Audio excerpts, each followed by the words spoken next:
I sat there frozen as the words cut through me like jagged glass. She's rich, but still ugly. Thank God for dim lighting. My cousin Vanessa's voice carried across the table, followed by muffled laughter from my family. They didn't realize I had returned from the restroom and was standing just behind them, still hidden by the ornate column near our private dining area. The elegant chandelier above cast soft shadows across my face, shadows that had been my ally all evening, partially concealing the deep scars that mapped my cheeks and jawline. The Martin private room at Bellini's was supposed to be my celebration. I had just closed a $50 million deal that would expand my tech company nationwide. I wanted to share this moment with the people who were supposed to care about me most. Instead, I got a reminder of what I'd always been to them, the ugly duckling who somehow made good. I slid back into my seat, heart hammering against my ribs, but my face remained a perfect mask. Years of business negotiations had taught me how to hide my emotions. I lifted my glass of champagne, forced a smile, and said, "To family," while something cold and resolute settled in my chest. When the check came, I stood up, smoothed down my designer dress, and simply walked out of the restaurant. No explanation. No goodbye. I heard my mother calling after me, but I didn't turn back. For the first time in my life, I wasn't going to pay for their approval. The next morning, I made the call to my lawyer. Growing up as Sophia Mitchell, I was the family disappointment long before I became successful. My severe cystic acne started when I was 12 and resisted every treatment. While my cousin Vanessa blossomed into the family beauty with flawless skin and perfect features, I retreated into books and computers. My aunt never missed an opportunity to suggest new creams or diets, always with that pitying smile. "Have you tried washing your pillowcase more often, honey? Vanessa never gets breakouts because she's so careful with her skincare." By 18, my face had become a battlefield of inflamed cysts and eventual scars. My parents spent thousands on dermatologists, partly out of concern but mostly out of embarrassment. "We can't have senior photos with her looking like that," my mother had whispered to my father, not realizing I was within earshot. The treatments helped reduce the active acne, but left behind a constellation of scars that makeup could only partially disguise. I threw myself into my education and then my career. While Vanessa was winning beauty pageants and getting engaged to the son of my father's business partner, I was graduating with honors from MIT and launching my first startup. My family attended my graduation, of course, but the photos from that day all featured Vanessa in her perfect spring dress, with me relegated to the edges. "Let's get one with just the pretty girls," my uncle had joked, pulling Vanessa and my younger cousin into the frame while I stood awkwardly holding my summa cum laude diploma. Last night's dinner was supposed to be different. I was now 32 and the CEO of Safe Haven Tech, a security software company I'd built from nothing. The deal I'd just closed would make me one of the youngest female tech CEOs with a company valued over $1 billion. I thought foolishly, it seems that my success might finally overshadow my scars in my family's eyes. I had reserved the most exclusive room at Bellini's, ordered champagne that cost more than my first car, and even hired a photographer to capture what I hoped would be a warm family celebration. Instead, I got Vanessa's cruel comment and the nodding agreement from my parents, aunt, uncle, and brother. The photographer, thankfully, had stepped out just before the incident. Small mercies. As I drove home to my penthouse apartment, the hurt crystallized into something harder, colder. I was done trying to buy their approval. Done pretending their opinions didn't wound me. Done being the family ATM while remaining the family embarrassment. Something had broken inside me, but instead of feeling shattered, I felt surprisingly free. The comments about my appearance had never really stopped. They just became more subtle as I became more successful. "Oh, Sophia, that blazer is so professional it really draws attention away from your face," my mother would say, as if offering genuine praise. My brother Kevin would joke about how I was saving a fortune on dates, since my social calendar was predictably empty. Each family gathering became an exercise in endurance, each backhanded compliment another scar invisible but deeper than those on my face. The night before the dinner at Bellini's, I'd spent 3 hours with a high-end makeup artist who specialized in scar coverage. I'd worn a dress that cost more than most people's monthly salary. I'd even scheduled my latest laser treatment 2 weeks prior so the redness would have time to fade. All in a desperate attempt to feel normal, acceptable, worthy of being seen with my beautiful family. "You're the one paying for everything," my best friend Mia had pointed out during our coffee meeting that morning. "They should be grateful you even invite them to these places." Mia had been my roommate in college, had seen me cry myself to sleep during the worst periods of my acne breakouts, had watched me build my company from a dorm room idea to a major player in cybersecurity. She knew the real me beneath the CEO title and the scarred skin. "It's complicated," I'd told her, stirring my latte absently. "They're family." "Family doesn't treat you like an ATM with a regrettable face," she'd replied bluntly. I hadn't wanted to admit she was right. Part of me still clung to the childish hope that my success would finally make them really see me and be proud. That dinner at Bellini's had shattered that hope completely. The worst part wasn't even Vanessa's comment. It was watching my father chuckle in agreement. Seeing my mother reach over to squeeze Vanessa's hand affectionately instead of defending her own daughter.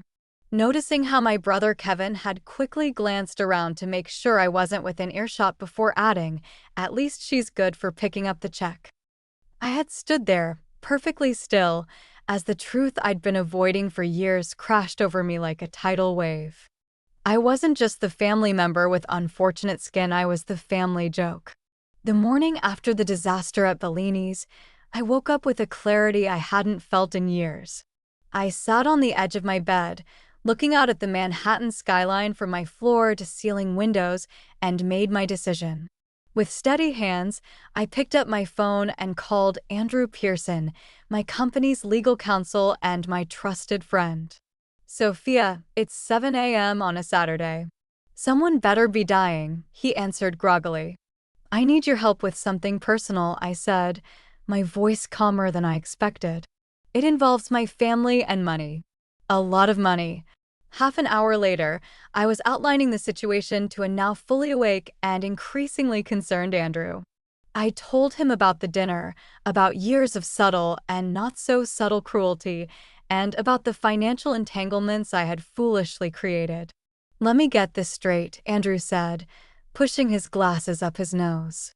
"Your cousin Vanessa borrowed $200,000 from you to start her spa business 3 years ago and hasn't repaid a dime?" "Not 1 cent, I confirmed. "And my parents have a $350,000 mortgage on their vacation home that I've been paying since my first major funding round. My brother's kids' private school tuition, my aunt's medical bills last year. It adds up to nearly $1 million, none of it formally documented as loans because they're family," Andrew finished for me, his expression softening. He knew me well enough to understand how I'd been manipulated. "And now you want to call in these debts?" I shook my head. "No, I want to make a point. I want them to understand that their treatment of me has consequences. I've enabled their behavior by financing their lives while accepting their contempt. That stops now." Andrew nodded slowly, making notes on his legal pad. "We can draw up formal documentation of these unpaid loans, send demand letters." "I want to meet with them," I interrupted. "All of them. In your office. Monday morning." "Sophia." Andrew hesitated. "Are you sure this is the right approach? Family disputes can get ugly." I touched my cheek unconsciously, fingers tracing the largest of my scars, a jagged depression along my jawline. "It got ugly a long time ago, Andrew. I just refused to see it. As a teenager, I had tried everything. Prescription medications that made my skin peel and burn. Restrictive diets that left me hungry and miserable. Expensive creams that promised miracles but delivered disappointment. Nothing worked. I remember standing in my bathroom at 16, staring into the mirror at the angry red cysts that clustered across my cheeks and jaw.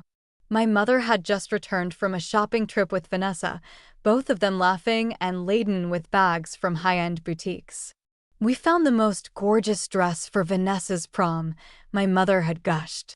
"She's going to be the belle of the ball." I hadn't been asked to prom. Hadn't even considered going. The thought of all those eyes on my inflamed face, the whispers, the pity, it was unbearable. That night, I had broken down completely. Through racking sobs, I begged my mother, "Why can't you help me fix this? Why doesn't anyone care how much this hurts?" She had looked at me with genuine confusion. "Sophia, we've spent thousands on your treatments. What more do you want from us?" It was the "us" that broke my heart, as if my suffering was a burden on the family rather than my personal pain. As if my acne was an inconvenience to them rather than the defining torment of my adolescence. Years later, when I developed the algorithm that would become the foundation of Safe Haven Tech, I worked through nights and weekends, fueled by a desperate need to prove my worth beyond my appearance. The internet became my refuge, a place where ideas mattered more than faces. When I secured my first million in funding, my father had finally looked at me with something approaching respect. "Never thought those computer games would amount to anything," he'd said, as if my years of coding were equivalent to playing Minecraft. These memories washed over me as I prepared for Monday's meeting. Each recollection strengthened my resolve. This wasn't about revenge. It was about reclaiming my dignity and establishing boundaries that should have existed all along. The receptionist at Andrew's law firm showed my family into the conference room where I was already waiting. Their faces registered confusion, then concern as they noticed Andrew sitting beside me with a stack of folders. "Sophia, what's this about?" my father asked, his businessman persona firmly in place. "Your message sounded urgent." "Please, everyone, have a seat," I said, gesturing to the chairs around the polished table. I remained standing, drawing strength from the power position. I wanted to discuss some financial matters that have been left unresolved for too long. My mother's eyes widened. "Darling, if this is about the dinner the other night, we would have taken care of the check if we'd known you were leaving early." The casual dismissal of what had happened made my blood boil, but I maintained my composure. "This isn't about one dinner. This is about years of financial support I've provided with nothing formal in place to protect my interests." Andrew slid folders across the table to each family member. "These documents outline the various loans and gifts Ms. Mitchell has provided over the past 5 years. As you'll see, the total amount exceeds $980,000. The room fell silent as they opened the folders. My brother was the first to react. "You're calling in these loans? Now? You know I can't possibly pay my share right now." "Actually," I said calmly, "I'm giving you all a choice." Vanessa scoffed, tossing her folder onto the table. "Is this because of what I said at dinner?" "It was just a joke, Sophia. You need to lighten up." I looked directly at her, refusing to flinch. "Was it also a joke when you promised to repay the $200,000 I gave you to start your spa? Because you haven't made a single payment in 3 years, despite your business being profitable for the past 2. My aunt intervened, her voice sticky with false sweetness. "Sophia, we're family. Family helps each other. You've been so blessed financially, surely you don't begrudge sharing your good fortune." "Family," I repeated, the word tasting bitter on my tongue. "Let me tell you what family means to me. Family should be the people who support you when others mock you, who see your worth beyond your appearance, who don't laugh at your insecurities while happily taking your money." I pulled out my phone and played a recording, one captured by the restaurant's security camera that the manager had been happy to provide to a valued customer. The sound of Vanessa's voice filled the room. "She's rich, but still ugly. Thank God for dim lighting." Then my brother's voice, "At least she's good for picking up the check." My mother's hand flew to her mouth. My father looked away. Vanessa had the decency to flush red with embarrassment. "Here's my proposal," I continued after stopping the recording. "You can either repay these loans according to the terms outlined in these documents, or you can participate in a project I'm launching." I nodded to Andrew, who distributed another set of papers. I'm establishing a foundation for homeless youth and orphan children, kids who know what it means to be judged by circumstances beyond their control. I'm committing $5 million initially. If you choose to convert your loans to participation in this foundation, you'll each need to contribute 100 hours of volunteer service annually for the next 5 years. You'll work directly with children who have been abandoned, neglected, or abused, children whose scars might not be visible but are just as real as mine. My mother began to protest, but I held up my hand. These are your options. Repay the money or commit to the foundation. Either way, our financial relationship ends today. I won't be funding any more vacations, tuition payments, or business ventures. And I certainly won't be paying for family dinners where I'm the main course. During my darkest period, when I was 24 and my startup was teetering on the edge of failure, I met Dr. James Harlow. He wasn't a dermatologist, but a psychologist specializing in body image and self-worth. Mia had practically dragged me to his office after finding me in our shared apartment, surrounded by failed prototype code and sobbing over yet another family gathering where I'd been subtly excluded from photos. "You're building something revolutionary," Dr. Harlow had told me during our first session. "Not just your company, but your sense of self. And you're trying to do it on a foundation that's constantly being eroded by these family dynamics." Over the next year, our weekly sessions became my lifeline. He helped me see how my family's treatment had shaped my perception of my worth, how I'd internalized their judgment until it became my own voice of self-criticism. "What would you say to a young girl who looked like you?" he'd asked once. "That her skin doesn't define her," I'd answered immediately. "That she has value beyond her appearance. And yet you don't extend that same compassion to yourself," he'd observed gently. Slowly, painfully, I began to separate my self-worth from both my appearance and my family's approval. My company started to gain traction. I developed friendships with people who saw me, not my scars. I even went on a few dates, though relationships remained challenging. My walls were high and fortified after years of rejection. The day my company secured its first major contract, Dr. Harlow had given me a small mirror engraved with the words, "What you see here is only the surface. Your true reflection lies in what you create and who you help along the way." That mirror sat on my desk as I drafted the foundation proposal.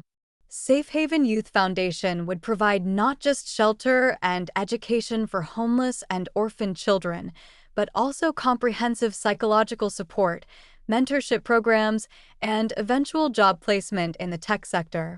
These children would learn that their circumstances didn't define their potential, a lesson I was still learning myself.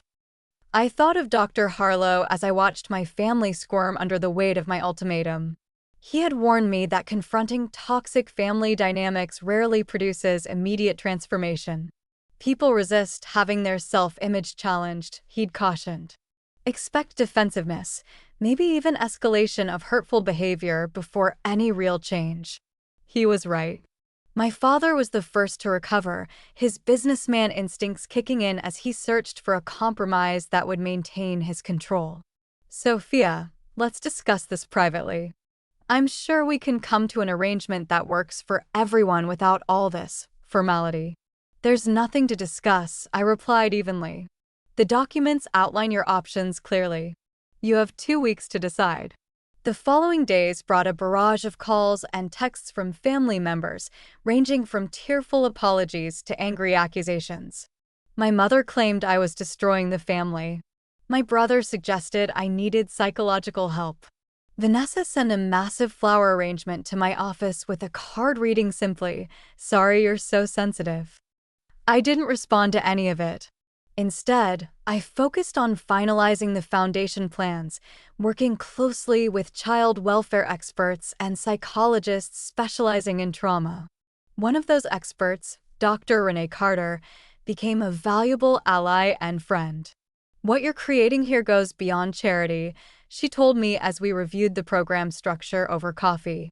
"You're building a healing community informed by your own experience of emotional trauma." "That's powerful." "I just want these kids to know they matter," I said. "That someone sees them." Dr. Carter studied me thoughtfully. And who sees you, Sophia? Who really knows the woman behind the CO title and the foundation? The question caught me off guard. I have friends. Mia, Andrew. But do you let them see your vulnerability? Your pain? Or are you still hiding behind achievement and philanthropy the way you once hid behind your computer screen? Her words hit uncomfortably close to home. For all my progress, I still maintained careful walls around my heart. I still measured my worth primarily through external success. I was still, in many ways, that teenage girl desperate to prove her value. The children you're going to help will need more than your money and programs, Dr. Carter continued gently. They'll need to see that healing is possible, that scars, visible or invisible, can be worn with dignity. They'll need authenticity from their mentors. That night, I did something I hadn't done in years. I stood before my bathroom mirror and really looked at my face without judgment. The scars were still there, some raised, some pitted, creating an uneven landscape across my cheeks and jawline. But they weren't the whole story. They were just one chapter in a complex narrative that included resilience, innovation, compassion, and now, perhaps, wisdom. For the first time, I touched each scar not with shame, but with acknowledgement. These marks had shaped me, had driven me toward achievements I might never have pursued otherwise, had given me a perspective on beauty and worth that went beyond the superficial. They weren't beautiful, but they were mine. And they connected me to every person who had ever felt less than because of something they couldn't control. The 2-week deadline arrived.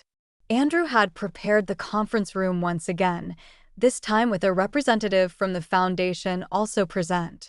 To my surprise, everyone showed up. My father spoke first, clearing his throat awkwardly. We've discussed your proposal as a family.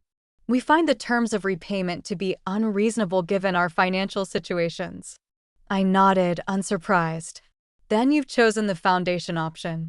Not exactly, my mother interjected. We feel that requiring volunteer hours is excessive. We're willing to make nominal donations instead. I exchanged glances with Andrew, who gave me a subtle nod. We had anticipated this response. That wasn't one of the options, I said firmly. The foundation needs committed volunteers who understand its mission, not token financial contributions. This is extortion, my brother burst out. You're using your money to control us. I felt a flash of anger but channeled it into clarity rather than heat. No, Kevin. I'm establishing boundaries. For years, I've given freely with no expectations. That allowed all of you to take freely with no appreciation. That dynamic ends today. So what happens if we refuse both options? Vanessa asked, her arms crossed defensively. Andrew leaned forward. Then Ms. Mitchell will pursue legal remedies to recover the loaned funds. While some of these arrangements were informal, we have ample documentation, emails, text messages, bank transfers with noted purposes to establish that these were loans, not gifts. Litigation would be public and potentially damaging to all parties' reputations. The threat of public exposure seemed to land heavily. My family had always been concerned with appearances, the irony of which wasn't lost on me. One week, I said, standing up to indicate the meeting was ending. You have one more week to decide. As they filed out, my aunt lingered behind. She had been unusually quiet throughout both meetings. Now, she approached me with tears in her eyes. I want to volunteer, she said softly. Not because of the money, but because I owe you an apology. I've been unkind, Sophia. I've been so focused on appearances that I failed to see the beautiful person you've become despite how we've treated you. Her words touched me, but years of manipulation had made me wary. Actions matter more than apologies, Aunt Diane. If you're serious, the foundation would welcome your help. She nodded, wiping away a tear. I'll be there. And I'll try to bring the others around too. I didn't count on it, but for the first time in years, I felt a flicker of hope for at least one genuine family relationship. A year later, the Safe Haven Youth Foundation was thriving. We had opened 3 residential centers and established partnerships with major tech companies for internship and mentorship programs. I spent at least 1 day a week at the centers, working directly with the kids and sharing my own story when appropriate. My family's response had been mixed. My aunt had not only volunteered her required hours, but had become genuinely committed to the Foundation's mission. She now served on its board and had completely transformed our relationship. My mother had reluctantly agreed to volunteer and showed up precisely on schedule, though her participation remained perfunctory. My father and brother had opted for repayment plans, which they were following strictly under Andrew's watchful eye. Vanessa had initially refused both options, forcing us to file a lawsuit, but eventually settled and agreed to a repayment plan with interest. Our family gatherings had become rare and formal when they happened at all. Yet strangely, I felt more at peace than I had in years. The Foundation had given me a purpose beyond personal success and a community that valued substance over surface. On the anniversary of that fateful dinner at Bellini's, I found myself addressing a room full of donors and volunteers at our first annual gala. Many of the teenagers from our program sat proudly at the front tables, their faces reflecting stories of hardship and hope. When I started Safe Haven, I told the audience, I thought I was creating something to help others. What I didn't realize was how much it would heal me too. These incredible young people have taught me that our wounds, whether visible on our skin or hidden in our hearts, don't diminish our worth. They simply mark the battles we've survived. I scanned the room and spotted my aunt sitting beside Dr. Harlow, both smiling encouragingly. Near the back, I was surprised to see my mother watching intently, something like pride flickering across her face. We all hunger for acceptance, I continued. We all need to be seen for who we truly are. Some of us spend years trying to buy that acceptance, trying to earn it through achievement or finances or constant giving. But real acceptance can't be purchased or performed into existence.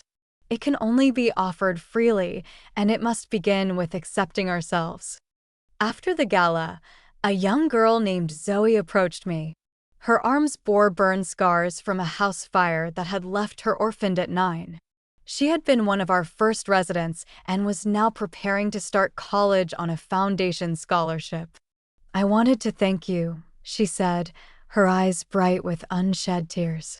Not just for the scholarship or the program, but for showing your scars, for not hiding them tonight. I touched my cheek reflexively, realizing I had worn minimal makeup, allowing my scars to be visible under the bright lights of the ballroom. When I first came to Safe Haven, Zoe continued, I thought my scars meant I was broken, that I'd never be whole or beautiful. But watching you run this foundation, speak to important people, live your life without shame, it changed how I see myself. I hugged her tightly, my own tears flowing freely. We heal each other, I whispered. That's the secret I never understood until now. As Zoe walked away to join her friends, my mother approached cautiously. That was a beautiful speech, she said, her voice uncharacteristically hesitant. I'm beginning to understand what you've been trying to show us. I didn't rush to forgive or embrace her. Some wounds heal slowly, and some relationships require careful rebuilding. But I nodded acknowledgement of her effort. The Foundation is always looking for volunteers who want to make a real difference, I said. When you're ready to truly see these kids and me for who we are rather than what we look like or what we can provide, there's a place for you here. She nodded, a mixture of regret and hope in her eyes. I'd like that, Sophia. I'd like to try again.